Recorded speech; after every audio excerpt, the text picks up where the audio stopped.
WFUZ-TV, Coastal Alabama, Northwest Florida, the People's Voice. Hello, everyone. I'm Thomas Jenkins. This is WFUZ-TV. Blair Castro with me today. Blair, tell me your thoughts on growth in Baldwin County, Alabama versus Escambia County, Florida. Yes, so this is something that's been debated and talked about a lot lately. When we talk about growth, it helps to define what that term actually means for your specific area, for the jurisdiction where you live. Here in Baldwin County, where we live in Gulf Shores. Everybody talks about growth, growth, growth. Baldwin County is the 6th fastest growing county, I believe, in the country. And it's just growing exponentially. 3 cities in this county already, the cities of Foley, Fairhope, and Orange Beach, have placed a temporary moratorium on residential developments for the most part, which I think is a great start to control some of this growth. But I just wanted to clarify that just because I personally believe and have stated that the growth might need to slow down a little bit in Gulf Shores or in Baldwin County or in the area where we live, doesn't mean I think growth needs to stop everywhere. In Baldwin County here, as I said, we're growing so fast, which is great in a lot of ways, but the problem lies in the fact that we don't have the infrastructure to keep up with the capacity of the growth. We don't have the roads to support this. If we add 400 new residences, we don't even have the school systems to support this a lot of the time, which is why they're now trying to play catch up, building new school buildings, building new means of transportation, bus routes, adding all this. You need staff for this. We don't have the police to keep up with the new calls that are coming in from the higher population. We need to focus on public safety and infrastructure and getting that up to speed before we focus on more growth and adding more houses, more residences, more developments. And I would even say, besides just a temporary halt, I would kind of like to see an indefinite halt until we actually have this under control. I don't think it's going to be 6 months. I think it could take years. And I want to see that catch up badly. So to contrast, what do you see as an essential need for Escambia County in their plans for growth? And how are they what is the best way to go about getting that done?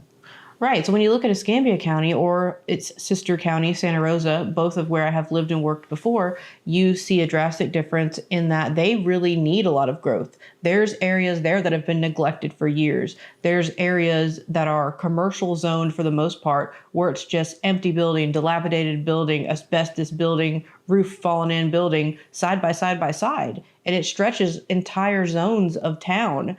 And when I think about why that is and why those buildings haven't been touched in so long, a lot of it boils down to people wanting to, quote, preserve history, unquote.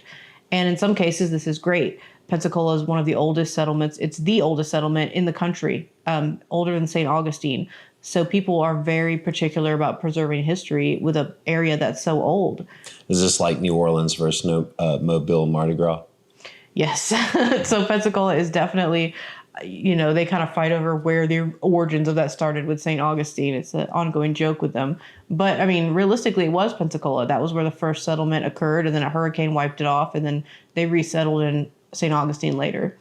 But just because a building is old and historic in nature, allegedly, doesn't necessarily mean we need to keep every old structure in town. There's a history behind everything. There's history behind an empty Walmart building, or Kmart rather, because that one's actually gone. The old Radio Shack, like everything. You can say, I'm nostalgic for that. It was years ago. I remember when so-and-so did what and such over there. That doesn't mean we should just leave all the old buildings because of some good memories.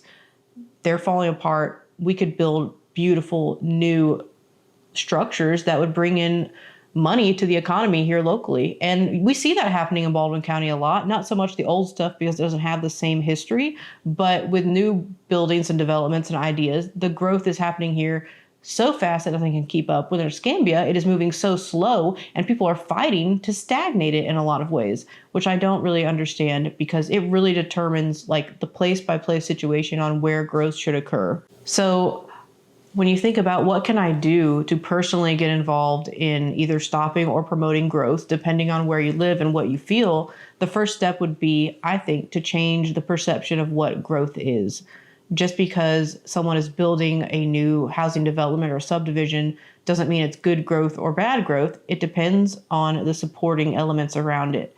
So you really need to look at that holistically and don't just believe that all growth is bad, because all growth is not bad. When I think about where I'm from, Pensacola, which is the west side, and I think about the corridor between Gulf Beach Highway and Navy Boulevard going into the base, all the way down to Barrancas, going down to Main Street downtown, those are areas where everything is just kind of old, forgotten about, falling apart, and there is so much problems when it comes to foot traffic, bicycles, pedestrian fatalities. There's not enough roads, connectability, or infrastructure to support that process of, like, it's just sitting there. We need to work on rebuilding that and growing that area so it can have more of an economic boom instead of neglecting it and building more and more downtown. So it really depends on where. So if you're concerned, like if you're an average citizen that's concerned about these things, what can you do? What steps do you take if you really want to make change?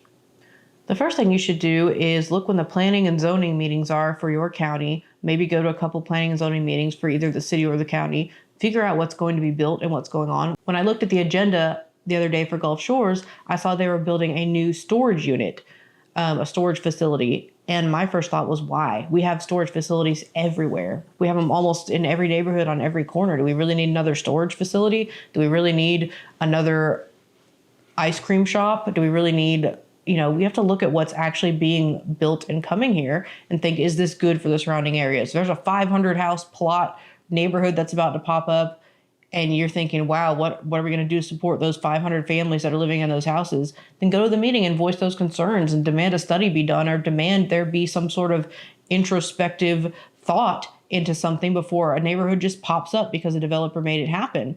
Look at what's going on in your neighborhood, go to the meetings, go to the county commission meetings, go to your city meetings, and make your voice heard and do the research. This information is readily available everywhere, and people just don't pay attention to it. And then when the time comes, when they start building and the roads get blocked off and things are falling apart and they're like, what's that eyesore doing there? You missed your chance to voice your concern. You missed your chance to come to an open mic and have your voice be heard. So research now and speak now, or forever hold your peace, because that building is either getting torn down or getting built up, whether you like it or not.